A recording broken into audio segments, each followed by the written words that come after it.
இயற்கை உலகமே தூய்மையானதன இயேசு நினைத்தாரே. எல்லா உயிர்களும் தன்னுயிரெனவே பேசி மகிழ்ந்தாரே. அவர் பேசினதான் இன்னைக்கு நாங்க பேசிட்டு தரோம் 15 வருஷமா. உயிர்களை கொள்வது பாவம்னு கிறிஸ்தவம் மட்டும் இல்லை, அதுக்கு முன்னாடி நம்மளுடைய மறையும் சொல்லுது. பிறப்போக்கும் எல்லா உயிருக்கும் பகுத்துண்டு பல்லுயிர்கள் உயிர்களை கொள்வது பாவம் அப்படின்னு தான் சொல்லுது.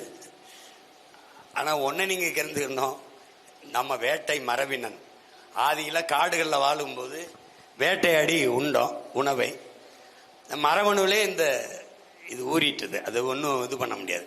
பிற்காலத்தில் நாகரிகம் அடைய இதெல்லாம் தவறு என்று நம்ம கொஞ்சம் கொஞ்சமா கழிச்சிட்டு வரோம். இப்போ நாங்க செய்யற அரசியல் உங்களுக்கு கிறிஸ்தவம் சொல்லுதுன்னா அதான் அந்த பாடல்ல வருது.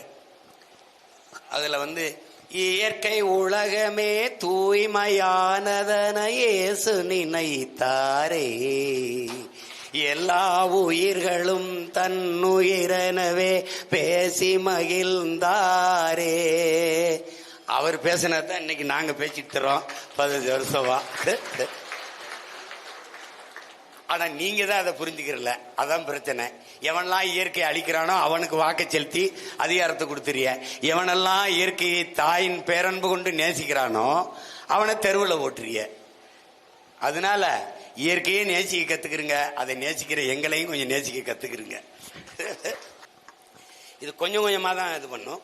இதுல நம்முடைய போற்றுதற்குரிய அருள் தந்தை அவர்கள் சொன்னது மாதிரி இது என்ன செய்யறான், இந்த வெள்ளக்காரை வரும்போது இந்த நிலத்தை எப்படியெல்லாம் பிரித்தாண்டு அதிகாரத்தை கைப்பற்றணும் நுட்பத்தை கையாண்டானோ அதுபோல இந்த திராவிடர்கள் வரும்போது என்ன செய்யறான், இந்த பெருத்த தமிழ் சமூக ஓர்மையை சிதைக்கிறதுக்கு அவன்கிட்ட இருக்கிற மொழி இனப்பற்றை வீழ்த்தி சாதி மதப்பற்றை வலுவா ஊற்றி விட்டுறான்.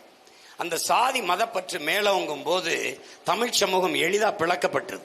இப்போ உதாரணமா உங்களுக்கு இப்ப கன்னியாகுமரின்னு எடுத்துக்கிட்டீங்கன்னா பெருத்த சாதி அப்படின்னு பாத்தீங்கன்னா நாடார் தான். அப்ப நாடாரா அவன் ஒன்றிணைஞ்சிருவானா அப்படின்னு சாதியா ஒன்றிணைஞ்சிருவானா? விடல. என்ன செய்யறான், இந்து நாடார் கிறிஸ்தவ நாடார்னு மதமா பிளக்கிறான். இந்த நுட்பத்தை நல்லா விளங்கிக்கணும். ஒரு ஒரு கிலோமீட்டர் தள்ளி இங்க வந்தீங்கன்னா திருநெல்வேலி இருக்குது. திருநெல்வேலியில பெருத்த சமூகம் அப்படின்னு பாத்தீங்கன்னா மதமா பாத்தீங்கன்னா இந்துவா இருக்கான். அப்ப இந்துவா மதமா ஒன்றிணைஞ்சிருவானா? விடக்கூடாது. அப்ப என்ன பண்ணலாம், நீ தேவர், நீ தேவேந்திரர், நீ நாடார், நீ கோனார், நீ பிள்ளை, நீ முதலி, நீ செட்டியார், நீ பறையர் அப்படின்னு மீனவர் பிரிச்சு போட்டுறான். மீனவர்னா இந்து மீனவர், கிறிஸ்தவ மீனவர். நாடார்னா இந்து நாடார், கிறிஸ்தவ நாடார். அப்போ எந்த வழியிலும் பிரிக்கணும். அப்படி பிரிக்கலைன்னா தமிழன் அல்லாதவன் இங்கே அதிகாரத்தில் இருப்பது பாதுகாப்பாக வாழ்வது கடினமாயிருது. அப்ப திராவிடம் என்கிற கோட்பாடு தமிழர் அல்லாதவர் வசதியாக வாழ்வதற்கும் ஆள்வதற்கும் கொண்டு வரப்பட்ட ஒன்று என்பதை என் அன்பு சொந்தங்கள் அருமை உடன் பிறந்தார்கள் புரிஞ்சு கொள்ளணும்.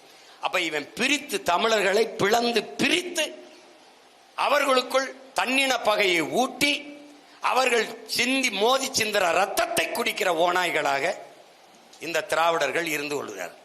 இப்ப தமிழ் தேசிய அரசியல் என்ன செய்யுதுன்னா, திராவிடம் பிரித்து அவன் அதிகாரத்துக்கு வருவான். நாம பிரிந்து கிடக்கிற தமிழ் சமூகம் இந்த சாதி மத உணர்ச்சி சதையை இரண்டாக வெட்டி பிளக்கிற ஒரு அருவாள், ஒரு கோடாரி, ஒரு கத்தி போல இருக்கு. ஆனால் மொழி இன உணர்ச்சி, தமிழர் என்கிற இன உணர்ச்சி, மொழி பற்று என்பது அதை தைத்து இணைக்கிற ஊசி நூலாக இருக்குது. அப்ப மொழி இனப்பற்றை கொண்டு மேலெழுந்து வரும்போது சாதி மத உணர்ச்சிகள் கீழே விழுந்து நாங்கள் தமிழர் என்கிற தேசிய இன உணர்வு மேலே எழும்போது நாங்கள் கிறிஸ்தவர், அது எங்க அடையாளம் இல்லையே, நாங்கள் நாடார் தேவர், அதெல்லாம் நாங்கள் சார்ந்திருக்கிற குடிகள் தான். குடி உருவானது தொழிலின் அடிப்படையில் தான், அது என் அடையாளம் இல்லையே. நான் அமெரிக்காவில் அவன் கிறிஸ்டியன் என்று சொல்ல முடியாது. நான் அருகில் இருக்கிற நாட்டில் போய் ஐ எம் இந்து என்று சொல்ல முடியாது. ஏன் அருகில் இருக்கிற ஆந்திரா கேரளாவில் கூட போய் ஹூவாரி என்றால் ஐ எம் இந்து என்று சொல்ல முடியாது. ஐ எம் கிறிஸ்தவர் ஐ ஆம் இஸ்லாம் என்று சொல்ல முடியாது. நாம் தேவர், நான் நாடார் என்று சொல்ல முடியாது. அங்க நான் போன யார்?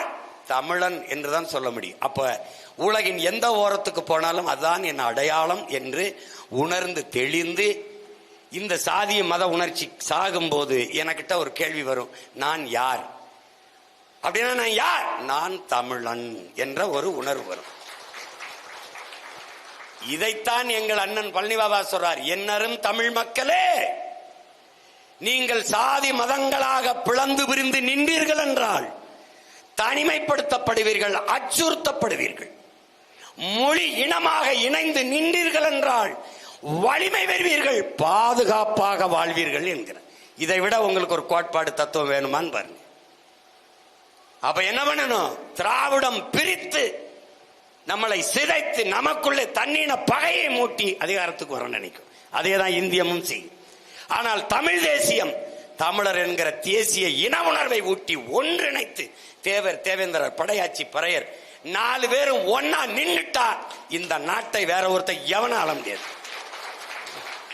பிளே ஸ்டோர் மற்றும் ஆப் ஸ்டோரில் இருந்து பாலிமர் செயலியை QR கோடு மூலம் பதிவிறக்கம் செய்யுங்கள்.